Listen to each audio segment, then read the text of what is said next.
Hi everyone. Let's begin the second session. So, as I briefly introduced, there are two main approaches for memory networks, and the first one is mainly done by Facebook researchers and DeepMind researchers. And another important thing is they mainly focus on QA task, but here they try to design a new computer architecture. So they focus on general algorithm. And another important difference is that their memory construction is static and they are more dynamic. Dynamic means that they focus on read, write, erase, add. But in the first group of models, you first construct memory, and then you run the algorithm. So it means that once you construct the memory, that is fixed for that example. But here, they actively learn how to read and how to write and how to erase and how to add. So roughly speaking, this algorithm is much more complicated. So there are much more parameters to learn and there are much more complex operations. So if you are interested in one particular task and if your goal is to get the best result on the target task, then probably this may be the first approach may be the better, because the main goal of the second approach is to design a general machine, general algorithm, like normal computer. So they may be more versatile, they can be applicable, they can be perform many different tasks, but for a particular task, the performance may not be as good as the state of the art of that application.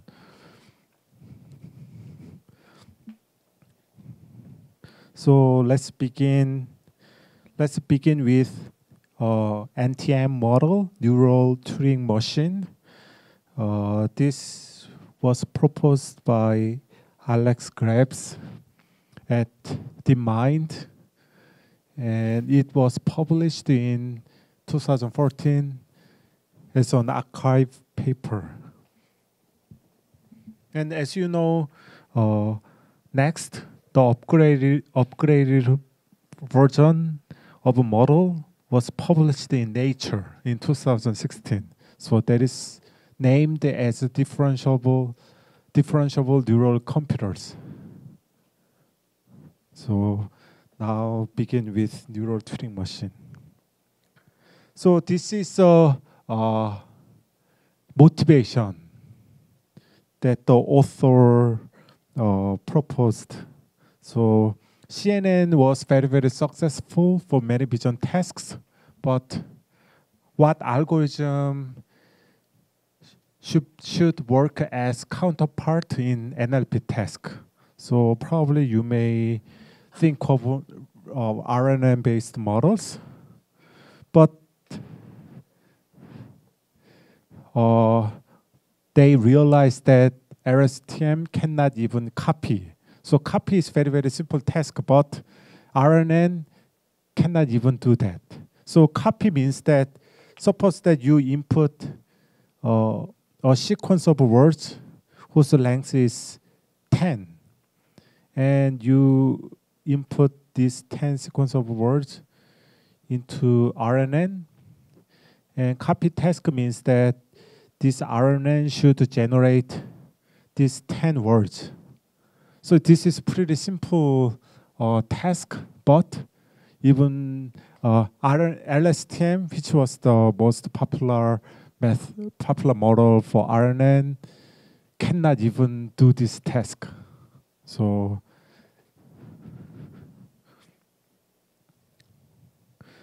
So yeah, as I already introduced in the introduction, so their research question is only a few fixed dimensional hidden states are enough for the whole history of long sequences. So that's the question. So they also reach the same conclusion. So the same conclusion was that RNN lacks memorization capability. They only have a small number of fixed-sized hidden states for memories. So this is a kind of ambitious goal. So their goal is to turn neural networks into differentiable neural networks by giving them read-write access to external memory. So yeah, that's this is a slide made by the original author of this NTM, and this is the motivation. This is his motivation. So they trying to design a computer, not a single specific algorithm, and they try to design a differentiable neural network, which is analogous to Turing machine or von Neumann architecture. And important thing is it should be end-to-end differentiable. So it should be trainable with gradient descent. So yeah, that's the basic background of neural Turing machine. So simply speaking, it shared the same philosophy with memory network models that we already discussed. So they extend the capability of a neural network by coupling them to external memory. And another important thing is neural Turing machine also use soft attention to interact with memory. Soft attention means that, yes, we already discussed, here's a memory, and they try to compute a weight that describes which memory slot should be focused, and then they try to find a single output as a memory reading. For this purpose, they use soft attention. So mathematically speaking, this operation is quite similar to previous model. And this is another goal that the authors proposed. So their goal is to design artificial working memory. So human can do copy task, right? Because they have working memory. That's a very short-term memory, but task specific.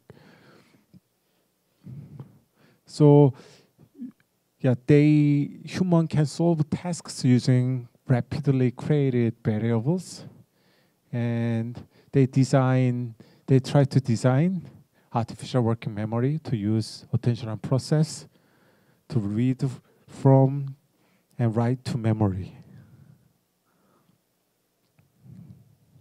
So actually, I borrow many slides from original author's slides, so some of them may be highly overlapped.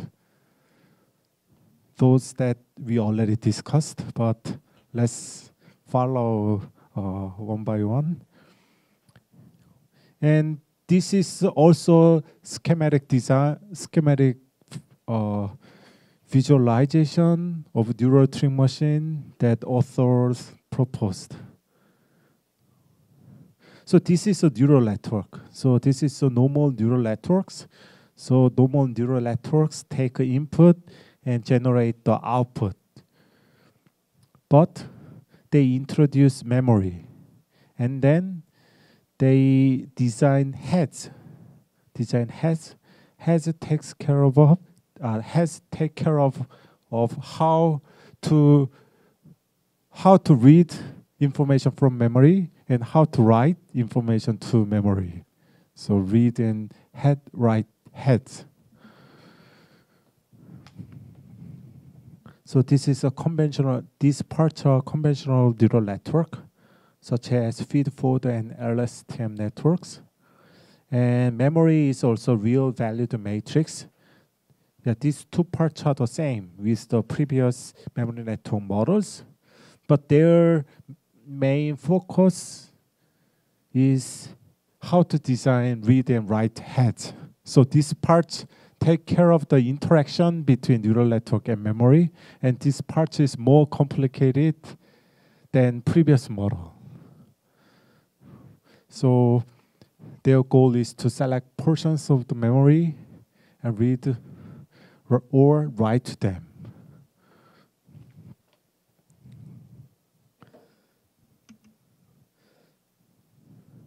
So they call their read and write operation blurry. Blurry means they will use soft attention for read and write.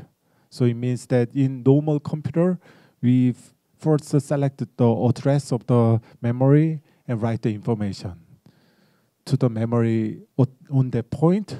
But neural Turing machine is different with such computer architectures because one of objectives of these neural Turing machines is end-to-end trainable with gradient descent method. In order to do that, we have to use the functions that are differentiable. Therefore, you cannot use max or sort operation to do that because they are not differentiable. So yeah, this is the main difference between neural computer and normal computers.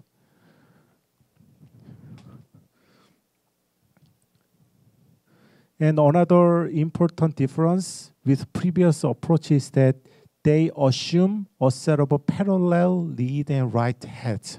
So it means that here's a neural network, or it is also called controller. And then here's a memory. They design multiple read heads and write heads. So each read heads read the information from the memory, and it transfer to controller, and it also the second heads do the same thing, and third heads do the same thing. And write heads takes care of memory writing, but they allow multiple read and write heads. So that's one of very important differences with the first approach. So in previous approach, memory interaction is only defined a single attention, soft attention mechanism, but here they separate read and write, and they also allow multiple read and multiple write heads. Another important difference is that in previous approach, there's no write heads, right? Once you construct the memory, then the memory was static, but here they can explicitly write the memory by the control, under the control of a neural network. So that's very important difference. Its main reason is that one of important objectives of this approach is to design artificial working memory.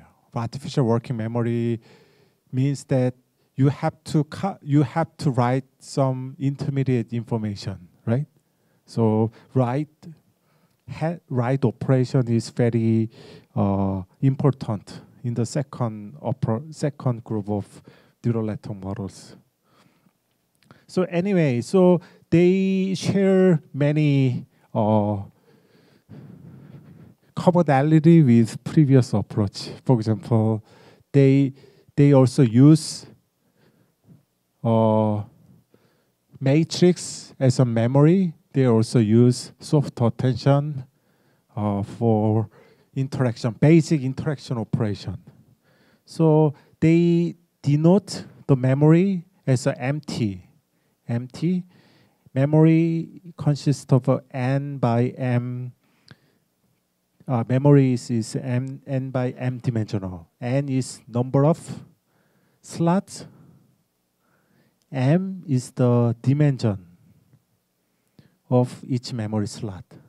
So its design is the same, but the important thing is there is a subscript T. It means that memory will be keep updated, right? Because there is a write head, so every time step, new information may be written to the memory. So that's one important difference from previous approach.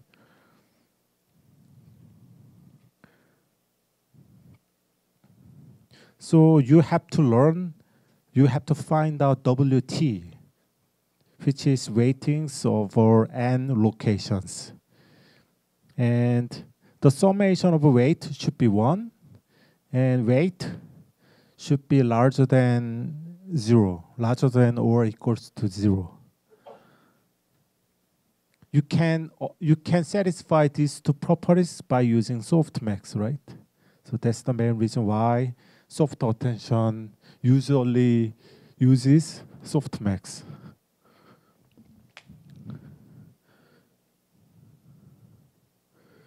So, okay, so now I will introduce read operation and write operation. Oh, by the way, I missed the definition of a head. So the formal definition of a head is like this. Head means network output that parameterize memory interaction. So that's very high level definition. So it defines to select which portion of memory to access with what information. Yeah, as I said, there are multiple read heads and write heads. And they are much more complex than previous model, but their basic operation is soft attention.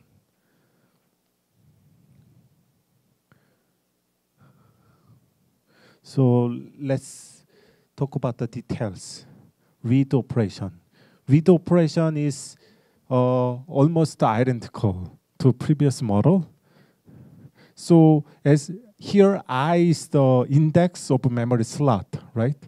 So the read vector at time t is defined like this. So this is a weighted average of each memory slot representation. So this is pretty similar to the computation of O in previous approach, right? So we use this notation, but they also use very, very similar read operation. But the important thing is this neurotuning machine has write operation that does not exist in previous memory network model. So write operation is defined like that. So it consists of erase and add operation. So as I said, empty memory network, memory representation changes over time. So the memory at time t is computed from previous memory. Given a previous memory, they first define erase vector of length m, and you multiply by wt, and then you make a subtraction, and then you get the empty, intermediate empty, and then again you add AT to the intermediate empty. So erase vector and add vector is the output of neural network. So it means that the controller should generate ET and AT at every time step. So that's the role of controller or neural network. And then once you compute, simply speaking, and every time step, we have to compute WT. Once you generate WT, and neural network will generate AT and ET, and then we can update MT. In next step, we recompute WT, and neural network will generate AT and ET, and then we update memory network again and again. So, any question about this blurry read and write?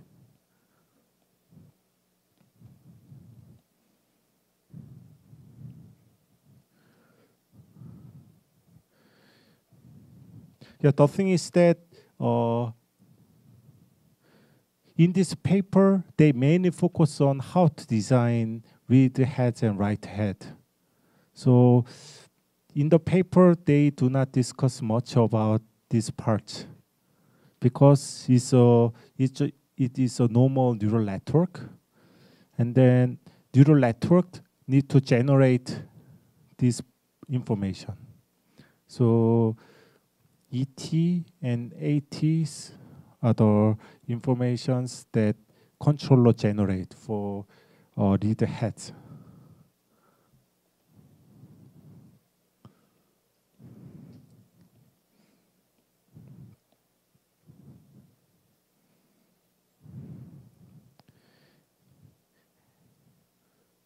The thing is that at every time step, we have to recompute WT. Once you compute WT, then you can compute MT. And then once you compute MT and WT, you can generate RT as well. And write operation means how to update memory MT. So any question?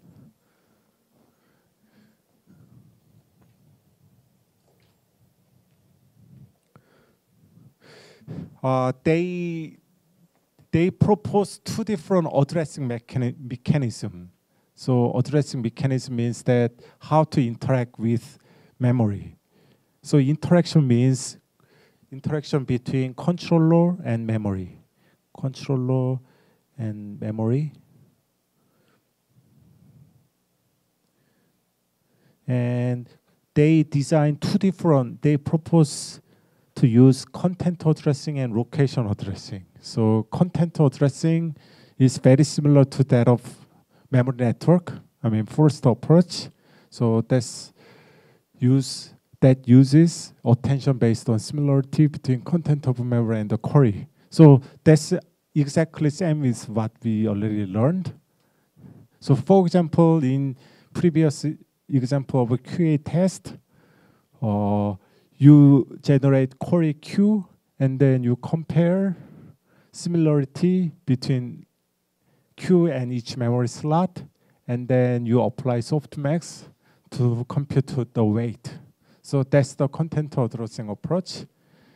But in neural Turing machine, they also propose location addressing. So so the basic intuition is that some tasks require addressing by location, not by content. So one example is arithmetic problems.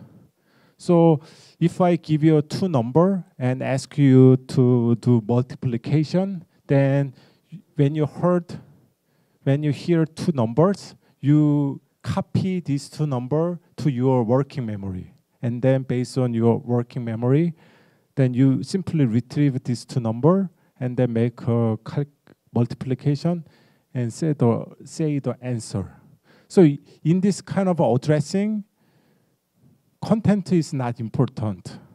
Location is important, right? So for example, if I ask you to perform copy task, then if I input 5 different numbers, then only thing you need to do is you set the working memory and put the information one by one. And then when you generate the output, you simply retrieve this information and move to next slot and retrieve next information again and again. So in this task, content is not important. You do not see how similar query and the content of the information. Only location is important, right? Once the first output is from here, then the next output is simply the neighbor of the memory slot, right? But if you use content-based addressing, once you get the first output, then first output becomes a query, and then you perform similarity between them and select the memory slot and return again. That is a content-based addressing, but in this copy task, you don't need to do that.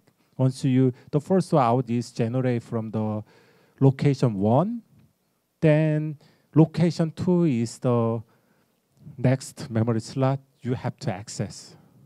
So you don't need to compare between memory contents and the first output, right?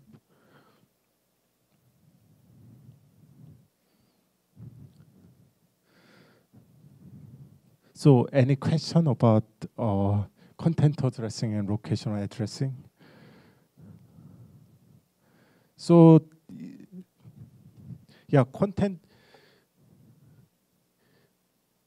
content addressing means that when you decide the location of a memory for next output, if you use the information of a content each memory, then it is called content-based approaching. But location addressing means that in previous step, if you access this memory, then next step, if you need to access this or this, then it's location-based addressing, right? You don't need to take a look at the content of each memory slot to decide which memory to access, right? You just use a location to select the memory slot for next output, right? So the basic idea of neural Turing machine is to design an addressing method merging these two ideas. So neural Turing machine has addressing mechanism that contains both of them, context-based addressing and location-based addressing. By doing that, they can solve copy problem, right? If you use only content-based addressing scheme, then probably you may not to solve a copy task. So this is a flow diagram of addressing mechanism. So as I said, their addressing is extremely difficult, much more difficult than the addressing of the first approach.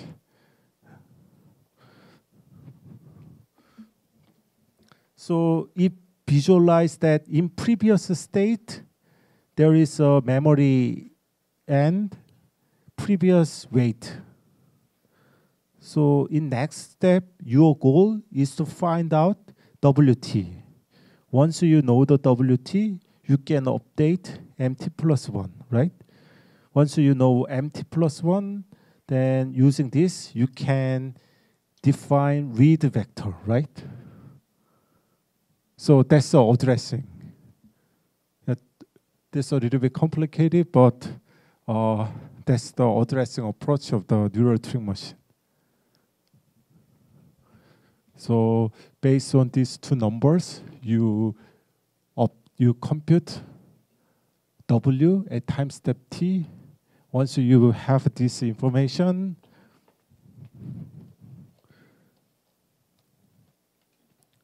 then once you have WT, then you can update M. Once you update M, you already know W, then you can compute RT. So read operation can be done, and write operation also can be done once you know the WT. So the the goal of addressing mechanism is this: generate WT from previous WT minus 1 and current memory. So once you compute WT, then you can write operation means that given a WT, generate new MT. That is a write operation. And read operation means that given a WT and memory, you computed R, read vector. So, any question about this flow?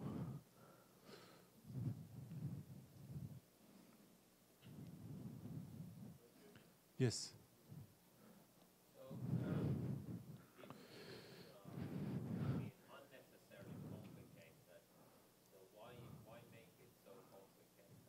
So the goal of this paper is to design a new computer. So this is not task specific. You do not assume, for example, QA task at all.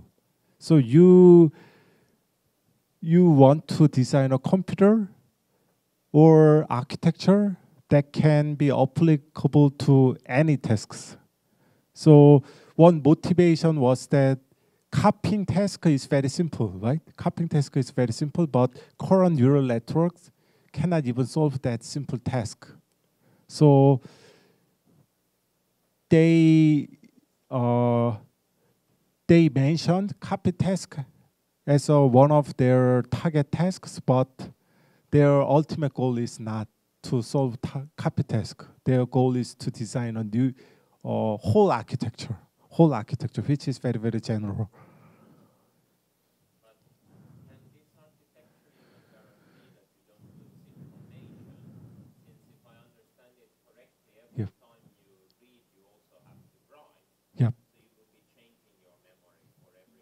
Yeah, every cycle. Yeah, we change memory every cycle. So that should mean that you can't guarantee that you don't lose information. There's no guarantee, but they try to design a mechanism that can update memory, because in previous approach, there's no such mechanism at all.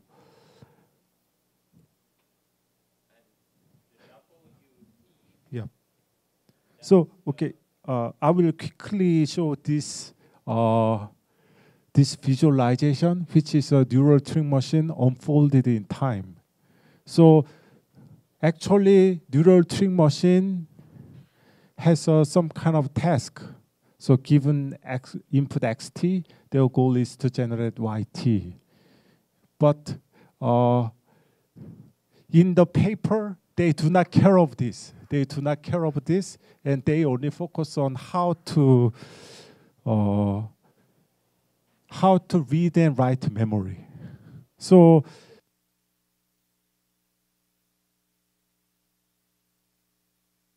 it's a little bit hard to understand because there's no specific task they want to solve. So they try to design a kind of general mechanism for memory read and memory write. And they do not mention how to use memory to solve the task. They do not discuss in the paper. There's an example in the experiment, but until the experiment, they do not mention any specific target task. They talked about mechanism or design of memory read and write, which is general. So what proof do they provide that this is general and that you can implement anything with it? General means that in next Nature paper, they shows that this algorithm can solve copy problem, sorting problem, graph search problem, and so on. So all those tasks are very, very different. So if you design a neural network to solve those tasks, probably you may design a task-specific neural network. But in this paper, they develop a quite general model that can address quite different tasks. I mean, sorting and copying and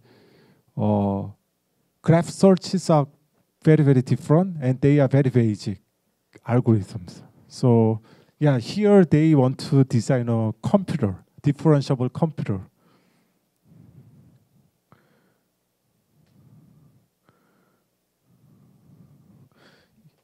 Yeah, their name says it's very, very general, and so Turing machine and computer, neural computer. So which means their goal is to design very, very high-level architecture that can be applicable to general tasks. And then in the paper, they mainly focus on given WT-1 and MT and to generate WT. Because read operation is very simple. So as you can see, read operation is simple once you know W and T, and read operation is almost identical to that of neural memory networks. The main difference is write operation, which is not discussed before. So they spend much more time to how to do that.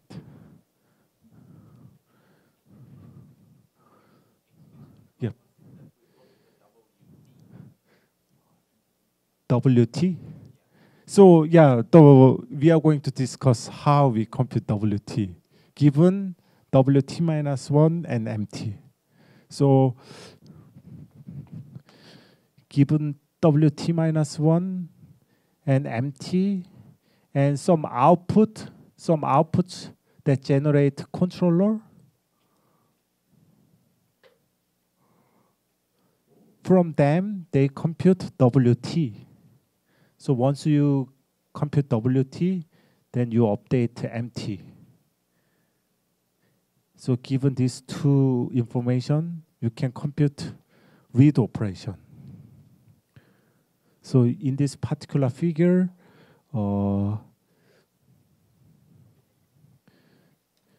controller update memory.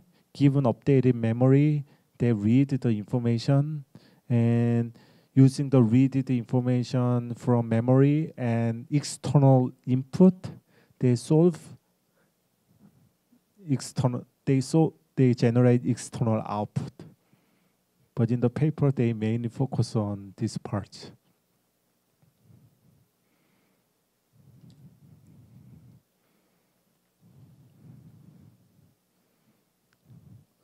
Any question? And here, our goal is to compute WT. Then in order to compute WT, they propose in order to update WT, they should consider these two addressing methods. Okay, then I will go through how to compute WT first, and then I will revisit this part again. Because if you just follow the equation, then probably you may wondering why we need to do that. So I will first follow how to compute it, and then let's discuss again why we need to do that.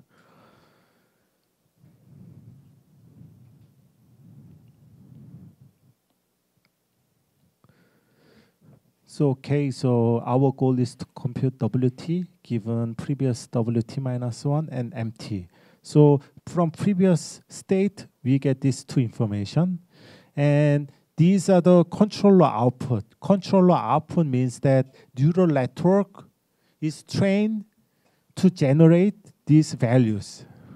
So neural network is trained to generate these values. And our final output is compute WT. But in order to compute WT, we have to follow these 4 steps. And the first one is content addressing, and interpolation and sharpening is quite a pre and post processing thing, and this is a location addressing.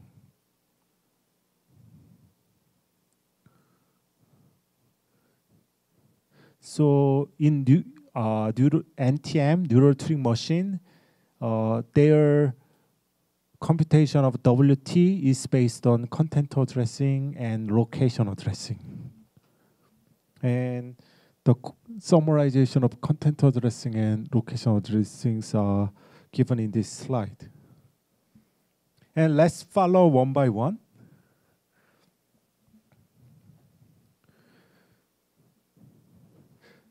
So content addressing is similar to what we did in neural network. So let's take a look at this. So each writing and reading head produce a key vector KT and key strength beta T. So as I said, there is many read and write heads, and each of them generate KT and beta T. KT and beta T.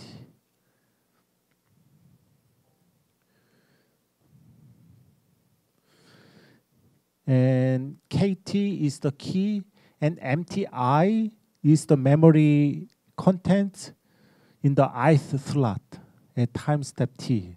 So you first perform cosine similarity. This is a cosine similarity. So this is a cosine similarity between key and each memory slot. And it is multiplied by scalar value, key strength beta t. And you apply softmax. And as a result, it's going to be attention weight. So actually, equation is almost identical to that of a previous memory network, but there are two differences. The first one is beta t is given. That's a scalar. And beta t is different across heads. So some heads may have a higher beta t, but other heads may have a smaller beta t. And each head needs to generate KT, and for each KT, they compute cosine similarity with each memory slot and apply softmax, and then compute WT. So that's the attention weight. So attention weight at time step t for ith slot, C indicates content addressing. So we get the WTC, and these are the controller output. Controller should generate these two. So given these two and previous MT, we can generate WTC.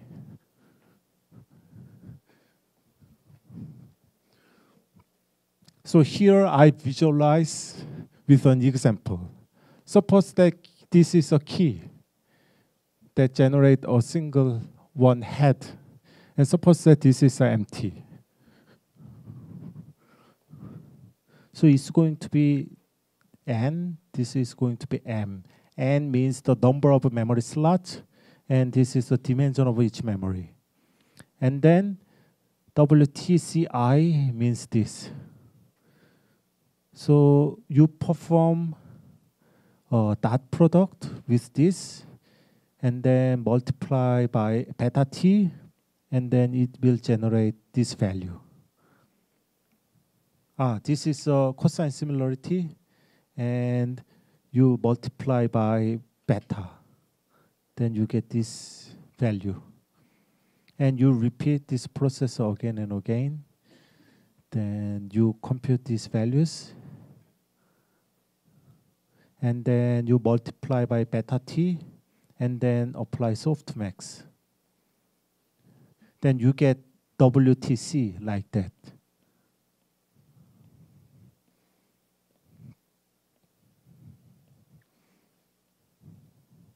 So it means that for the head, the most closest memory to the key KT is this. So there's a lot of head, and this head generates KT and beta T. And based on that, you get this WTC. It means that this head may take care of this memory slot only. But the another head may generate new KT and beta T and probably generate different WT. So it means that each head may have different attention weight. I mean, it means that different location may be accessed by each head.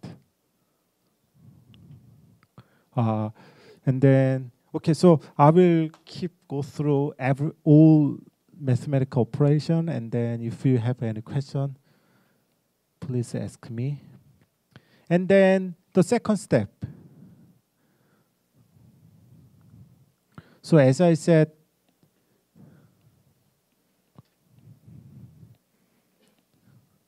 so we just finished the first step. So you get the WTC. And the second step is interpolation. Interpolation is rather simple operation. So controller generate another output GT. So GT is a gate. So WTC is the generate W by the content addressing, and this is a previous W.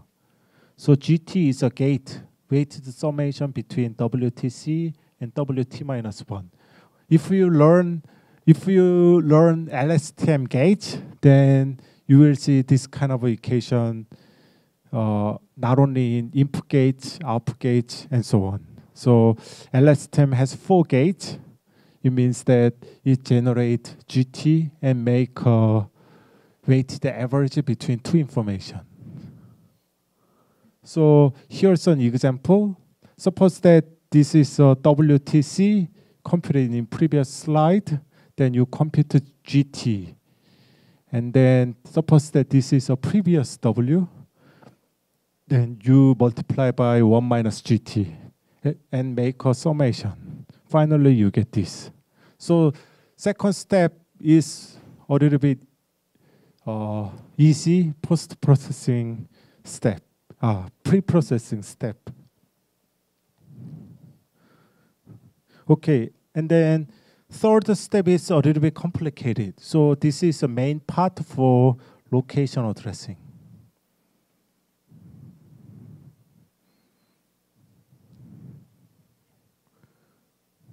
The first thing you need to define is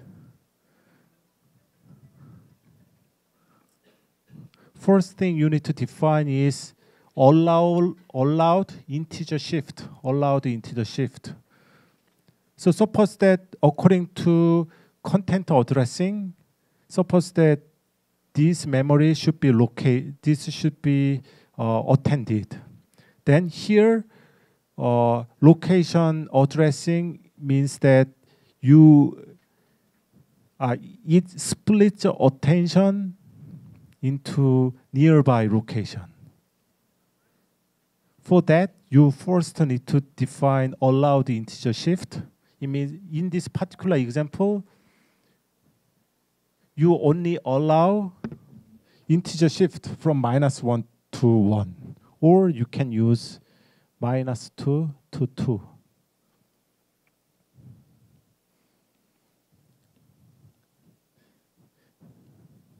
Once you define allowed integer shift, then controller generate ST. ST is the distribution over allowed integer shift. So if you define allowed shift is from -1 to 1, then that controller will generate, for example, -0.1, 0.1, and 0.8.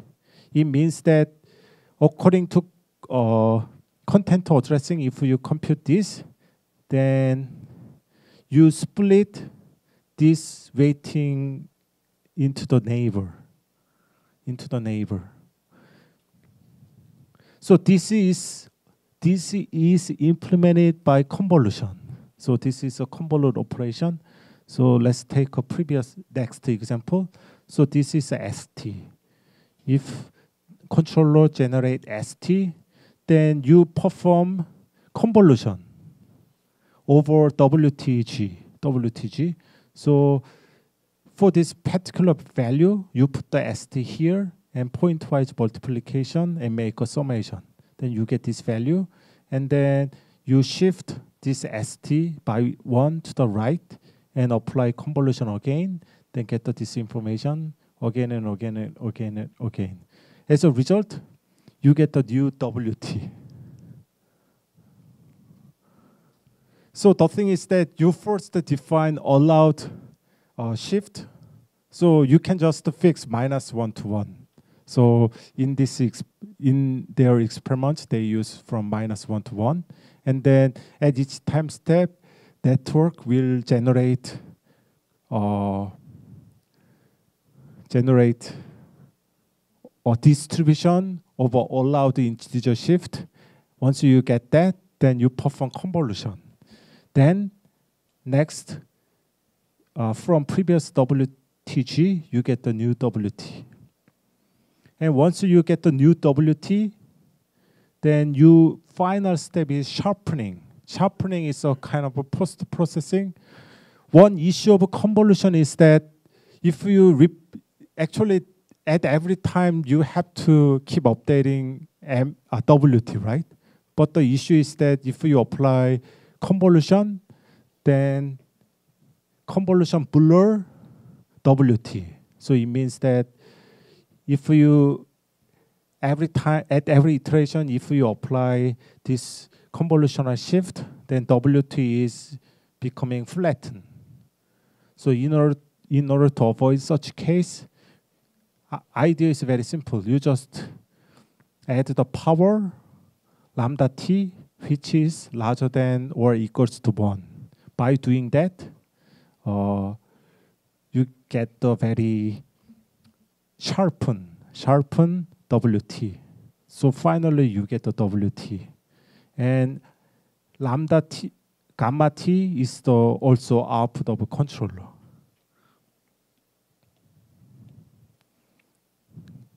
Okay, this is the end of mathematical operation for WT update. Does anyone have any question?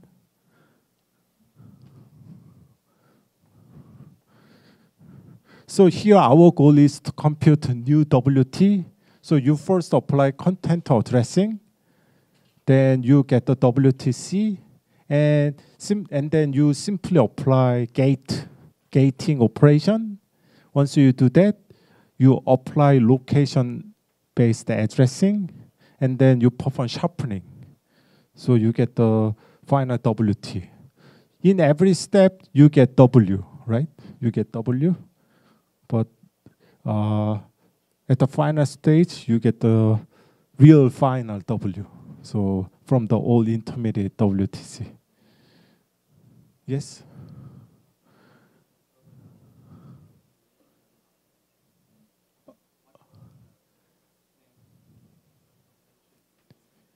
Interpolation. Interpolation means that based on the content addressing, we get the new WT.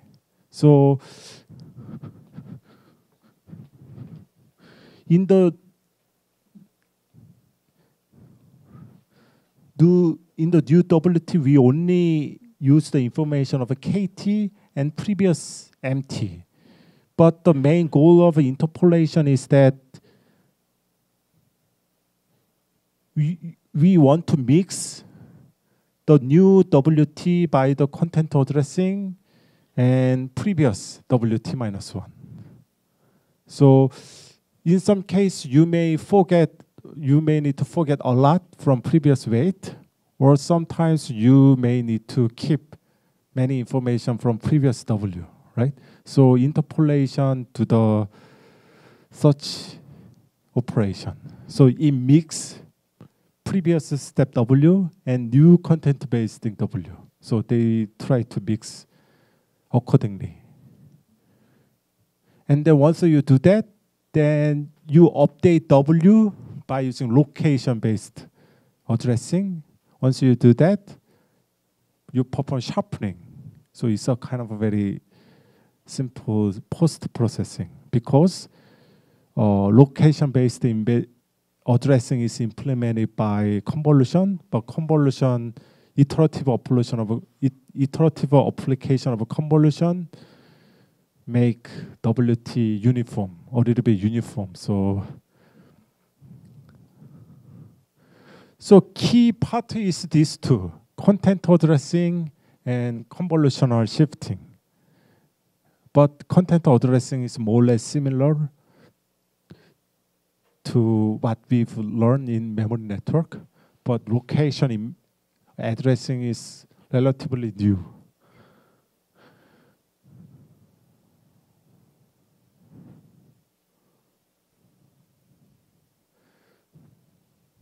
Any question about this?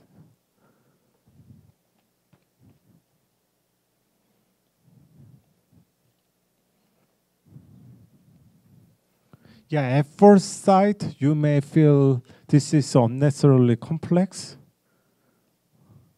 because neural network or controller should generate so many hyperparameters, so many parameters.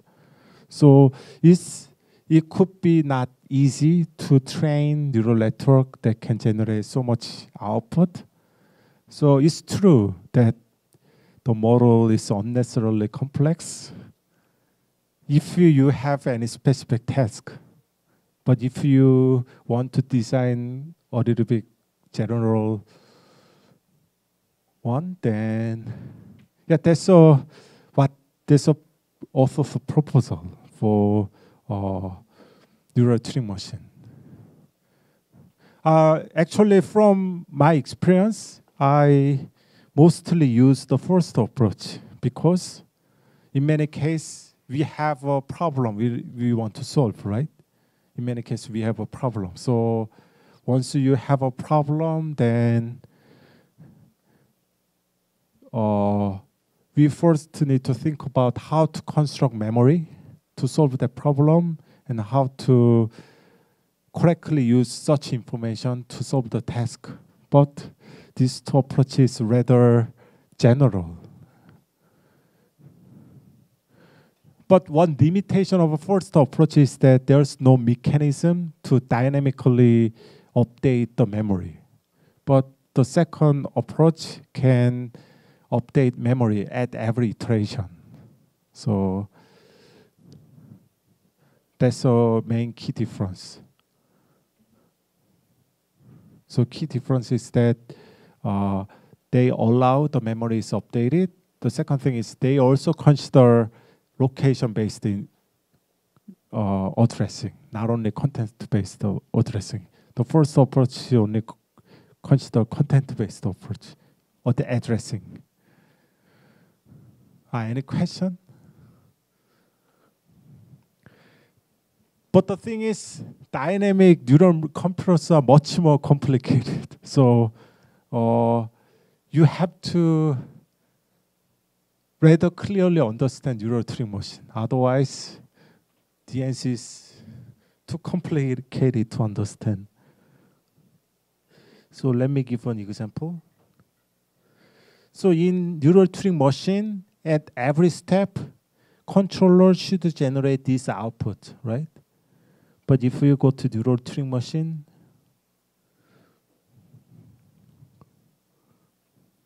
at every step,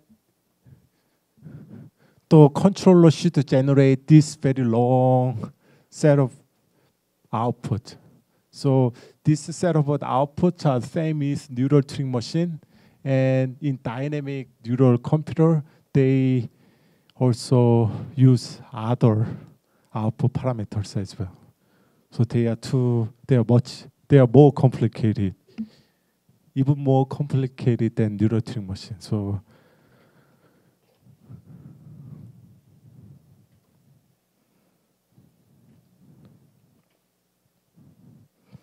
okay, I will move to controller network. So yeah, if you look at this paper, most of parts of the paper focus on heads, read heads and write heads. There's only one section that discusses controller network. So controller network means this. So controller network take care of the solve the target task, and they also need to take care of memory interaction. So at every time step, the controller should generate those output. So roughly speaking, controller network can be any neural networks. So they introduce two options. The first one is feed-forward network, and the second one is LSTM. But the thing is, feed-forward neural network is easier and faster and more transparent, but they can only perform very simple transformation. So in the experiment, they use LSTM more because LSTM has hidden stage. Hidden stage work as an internal memory. So it works like a register in CPU. So it means that in our computer architecture, there is a RAM, memory, right? And here's a CPU. But in many cases, CPU has a cache or register, right? Without this, its performance will be very, very bad, right? Although CPU is computation unit, but still it needs to have some very small memory slot. So larger memory should be located in RAM, but they also need to have very small registers. So if you use LSTM, you still have a very big memory. Here's a controller. But if we use LSTM, then there is a hidden state, and hidden state work as a register in CPU. So they prefer LSTM. So for example, they use 3 hidden LSTM layer. So as you know,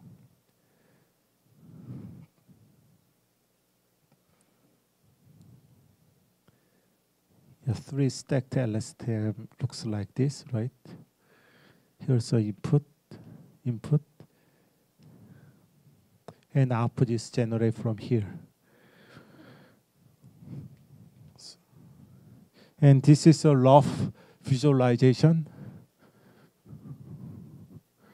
So from RT and XT, controller solve the update its own hidden state and solve the problem. And also, at the same time, controller also generate a set of output to update empty. So once you update empty, then you get RT plus 1, and using these two information, that they generate another output. Now, this is the end of explanation of neural tree machine. Any questions?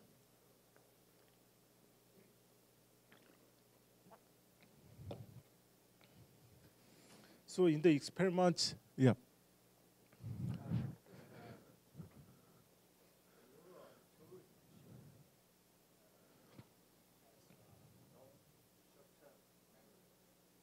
No short-term memory.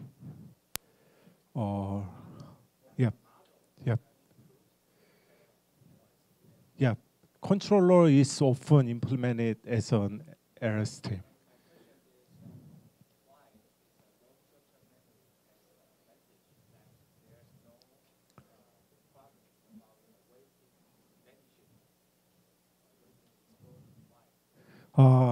So yeah, I can explain it with analogy with computer system. So as I said, CPU has small register or cache memory, but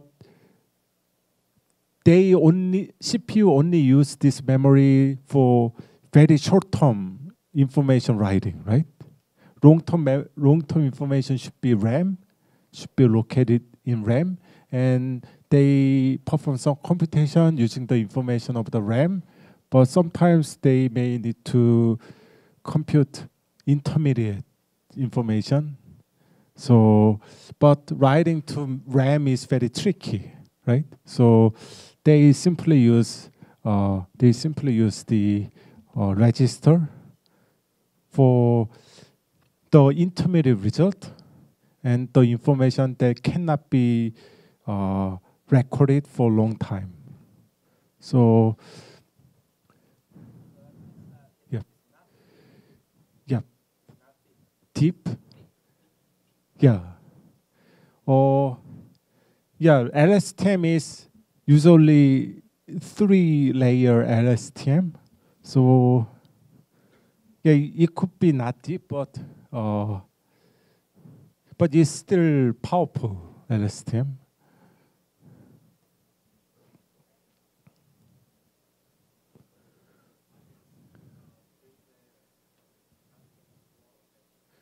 In many cases, if you have more layers, then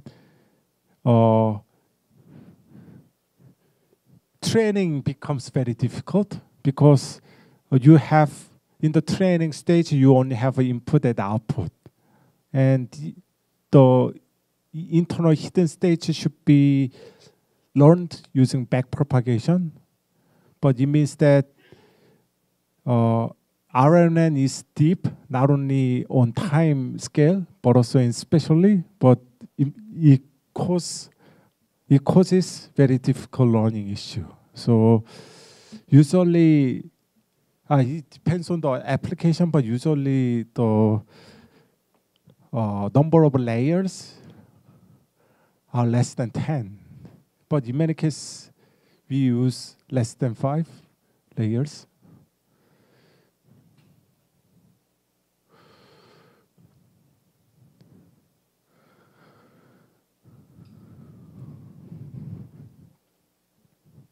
So now I will show you some experiments. So if you look at the papers, there are many tasks. They solve this architecture, but here I only explain some of them. So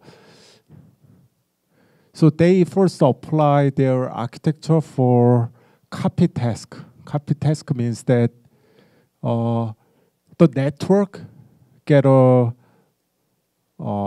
number sequence, 8-bit number sequence, whose length is from 1 to 20. And then they directly generate it. For example, suppose that they generate 10 lengths, 8-bit sequence, then each of them input to LSTM. And then LSTM update is hidden state again and again and get the final hidden state. And then they decode from the hidden state. They generate a single number. And single number is input to the neural network, RNN. And they generate another number and so on. So that's a LSTM-based method. But they use NTM instead with LSTM controller and feed-forward controller. As you can see, what they argue is that in the copy learning curves, NTM learns much faster. So this is a error signal. And as you can see, LSTM controller is slightly better than feed-forward neural network-based neural tree machine. So this visualizes NTM is much better than LSTM to solve copy task. So in next slide, it visualizes copy task. So there's a sequence length from 10 to 120. So this length is 10. This length is 20, 30, 50, 120. So, and its goal is So as I said, this is a 8-bit sequence. So 8-bit sequence. So 8-bit sequence is visualized with this. So there are 8 rows, and red means 1, blue means 0. So as you can see, NTM can correctly generate the output. So given this input, it correctly generates output. So even with 120 length, 8-bit sequence, their output is more or less similar. So they say that there's a global error here. So global error here, they generate repeated or duplicated output. So they mentioned that they are a little bit shifted by mistakenly generate or duplicated output, but more or less they are similar. But in the LSTM, if input length is very long, then a single hidden state is not sufficient to correctly perform copy task. So as you can see, input and outputs are very, very different in LSTM.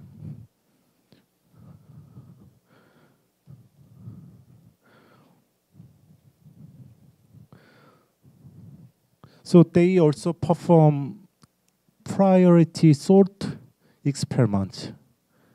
So the objective is to measure whether MTN can sort the data. So input is a sequence of random 20 binary vector with priority rate. So, and then the output is the 16 highest priority vector. So here's the input. So for each vector, so this is the input. For the, with each pattern, we also give a number. And then the model takes all this input and generate a pattern with the smallest value 1, and then generate the pattern of this, and this, and this, and this, and this. So given 20 length input, they need to generate top 16 vector. So that's the task. So it means that the model should memorize all input, and then they sort according to associate numbers, and then generate one by one. So it's a little bit more complicated task than copy task. So they visualize that learning curves shows that their neural tuning machine algorithms are better than LSTM, and feed-forward neural network converge the first, but LSTM gets the lowest error values. And here, this is a time iteration, and this indicates memory location. So this shows the W for right head. So it means that given first input, they write here, and then write here again. And then in the decoding step, they correctly read according to sorted values. So it means that they memorize each pattern based on these numbers. So they write in this way, and then at the reading stage, they read one by one. So this shows location-based addressing helps in some way. So it means that content-based addressing and location-based addressing both are important. So this is a comparison with memory end-to-end. So in previous approach, memory is static, and they focus on retrieving how to improve relevant information from memory. But here, memory is continuously written to, read from with network learning, and memory interface is more versatile but much more complicated. So there's an issue, there's some problem. Any question about NTM?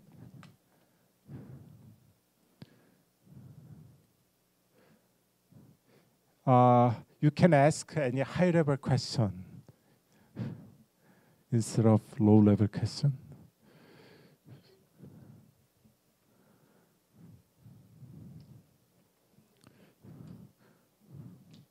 Yeah, actually, it's not task specific, so it may sound more. Yep.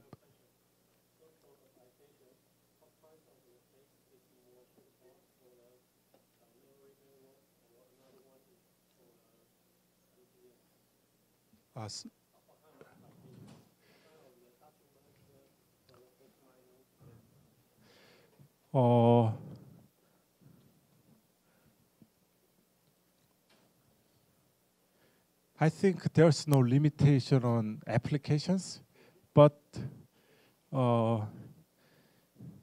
if your application is fixed, or if your problem is fixed, then in many cases, task-specific architecture shows much better performance. So, in the sense that I mostly use the first approach. Put it another way, in many cases, I don't have much need to dynamically update memory. So if your task or if your problem is require dynamic update or dynamic writing of the memory, then the second approach will be better.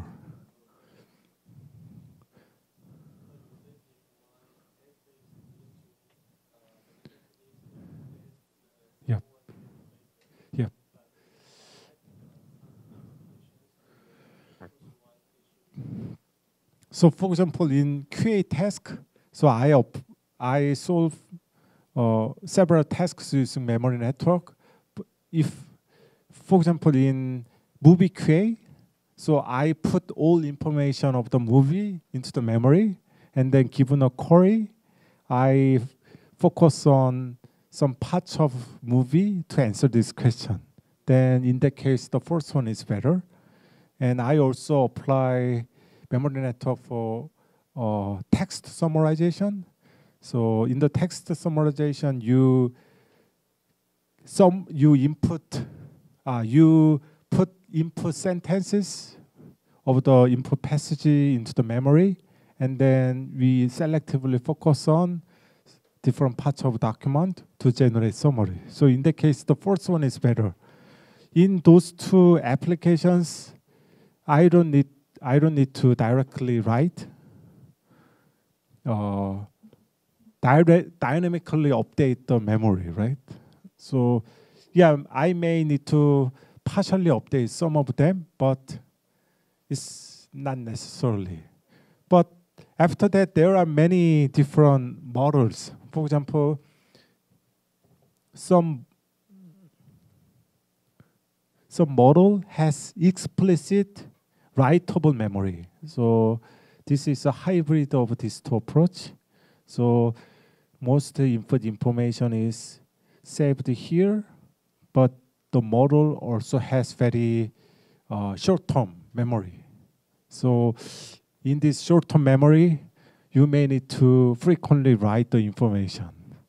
So in order to design such a write operation, you can refer to what this paper proposes. So the memory architectures will be different according to your task. So another reason trend is to use modular network. So you modularize the memory architecture, yeah, and so on.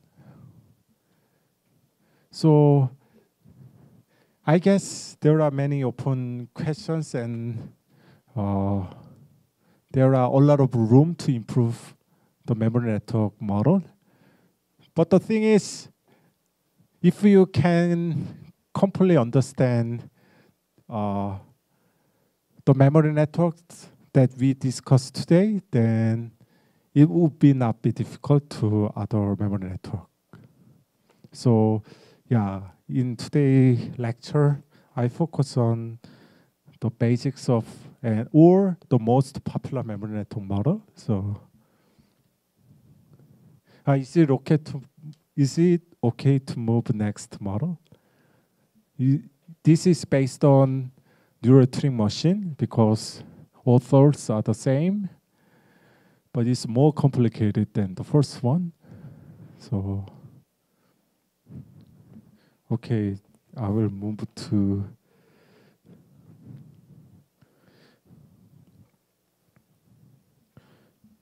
so I will briefly talk about the introduction to differentiable neural computers, and I will stop 12:30 for lunch. So, yeah, as you can see, NTM has very complicated addressing mechanism, but DNC has more complicated, more advanced addressing mechanism. So, yeah. In neural tuning machine, they use content addressing and location addressing, but here they still use content addressing, but they introduce two new features. The first one is dynamic memory allocation, and the second one is temporal memory linkage. So roughly speaking, location addressing is changed to temporal addressing. So roughly speaking, temporal addressing means that if I remember the order of memory usage. For example, I will show you a picture in next slide. So now I will explain why these two new features are required. The first one is why we need to have dynamic memory allocation.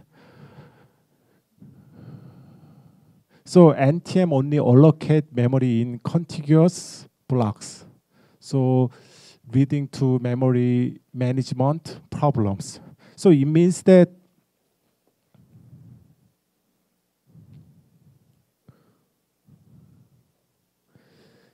as I said, there you have to first define allowed integer shift. So in this example, they use -1, 0, 1. It means that for the content addressing, if you decide to write the information here, then only nearby memories will be used for writing or reading. It means that the memory should have a very long contiguous memory slot for you to write the information. But what DNC proposes is that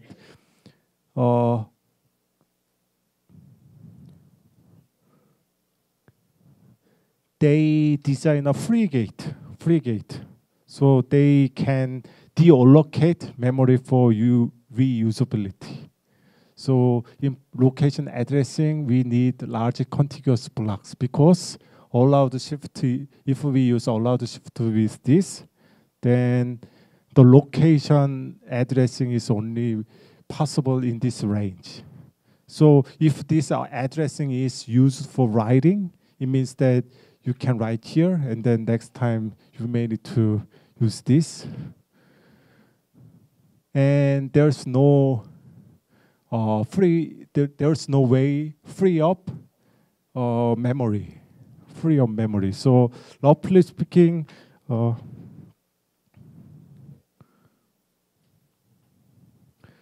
in this interpolation step, we use gated weight. So gated weight means that we can forget previous W. But GT is applied to all memory slots, right? GT is applied to all memory slots. So there is no mechanism to selectively ignore some memory slots in previous neural network machine. So if you look at this fourth step, this is the only way to free up the memory.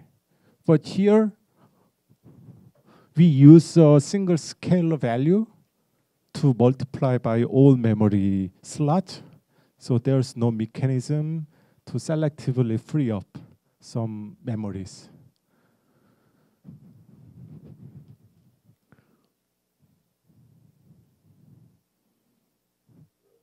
Yeah, that's the main reason why they propose dynamic memory allocation.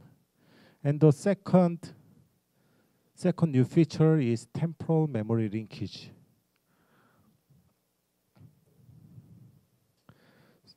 So in previous, they use content-based addressing and location-based addressing, but here they also use temporal-based addressing. So it turned out that temporal addressing can also include location-based addressing. So in many cases, preserving temporal order is necessary. So it appeared to play important role in human cognition. So, but in previous addressing, there's no mechanism to memorize which memory slot is written after which one is written. So all memory slots are applied in the same way, used in the same way. So there's no such mechanism. And TMC allows the controller track the order of writing, and read has not. So if write had write in this way, then read head does not need to recover, write head jump. It means, so simply speaking, it directly memorize the order of writing, which memory slot write, and next which memory slot write, and so on.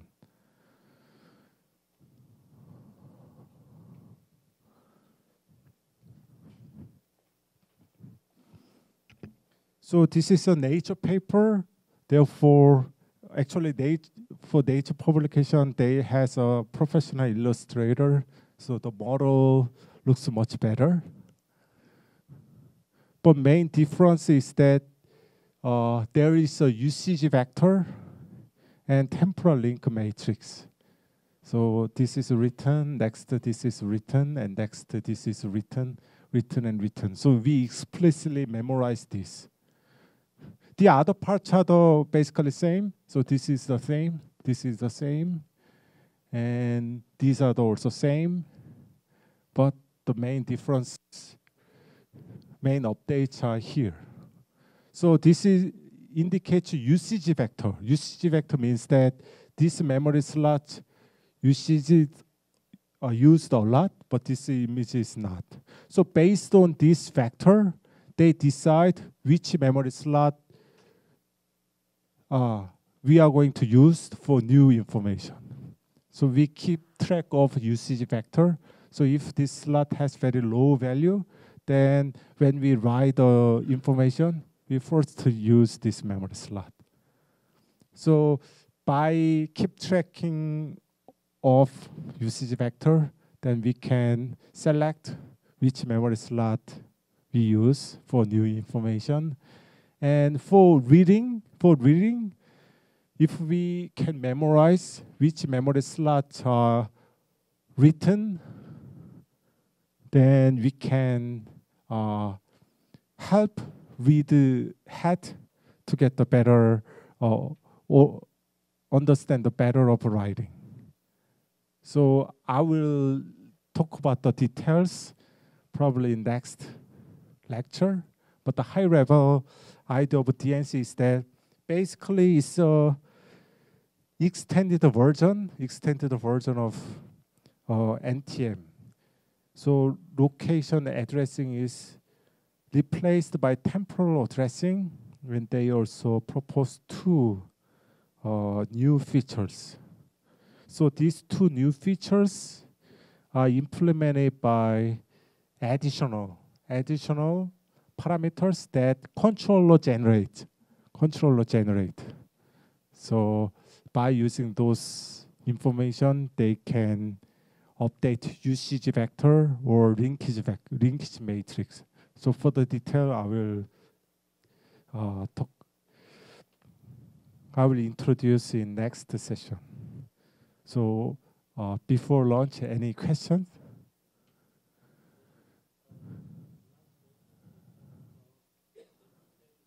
Yep.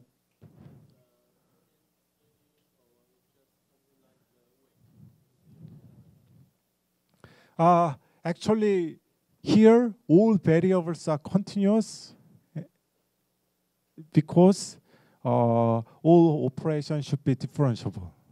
So there's no binary, 1-0 binary values, and there's no operation of maximum, minimum, or sort because they cannot be differentiable. So all of them are soft. Soft means they have a continuous value between 0 to 1. Yeah. So in neurotech machine, we call read-write operation blurry. So blurry means we use continuous value. Okay, so I will stop here for the second session, and let's have our lunch and meet again in the afternoon session. Yeah, thanks for your attention.